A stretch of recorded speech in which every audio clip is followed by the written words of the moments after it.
शेतकरी बंधूंनो नमस्कार. स्वागत आहे तुमचं आपल्या कृषी विवेद या यूट्यूब चॅनलमध्ये.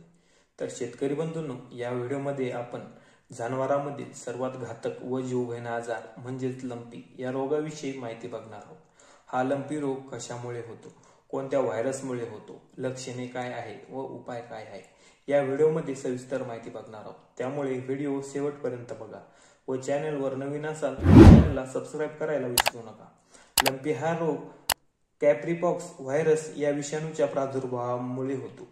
लंपी हा रोगाची लक्षणे काय आहे? हा रोग त्वचेचा रोग आहे व हा रोग संसर्गजन्य रोग आहे. एका जनावरापासून इतरांना होतो. जनावर सुरुवातीला चारा व पाणी खात पित नाही. सुरुवातीला जनावरांना तीव्र अशी ताप येते व नाकातून व तोंडातून पाणी येतं. 4 ते 14 दिवसाच्या आत जनावरांच्या अंगावर खूप मोठ्या अशा गाठी यायला लागतात. त्यानंतर त्या गाठीमधून पाणी व पू बनायला सुरुवात होती, जे जनावरांना खूपच त्रासदायक असतं.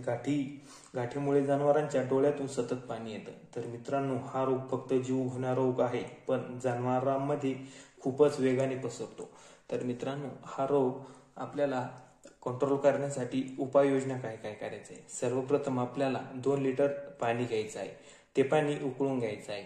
त्यामध्ये 500 ग्राम कडुलिंबाचा पाला टाकायचा आहे. 200 ग्राम कापूर टाकायचा आहे. 200 ग्राम हळद टाकायची आहे व पाणी हे उकळून घ्यायचं आहे. हे पाणी अर्ध होईपर्यंत उकळायचं आहे आणि जे राहिलेलं पाणी आहे थंड झालं की ज्या जनावरांना लंपी हा रोग झाला आहे त्याच्या अंगाला हे लावायचं आहे. दुसरं म्हणजे जनावराला 100 ग्राम काळी मिर्च, 200 ग्राम तूप, 100 ग्राम साखर व 100 ग्राम हळद याचे मिश्रण करून जनावराला पाजल्यास ज्या काही लंपीमुळे आलेल्या गाठी आहे त्या बऱ्या होण्याला मदत होते. तर मित्रांनो, व्हिडिओ आवडल्यास लाईक करा, शेअर करा आणि आपल्या चॅनलला सबस्क्राईब करायला विसरू नका.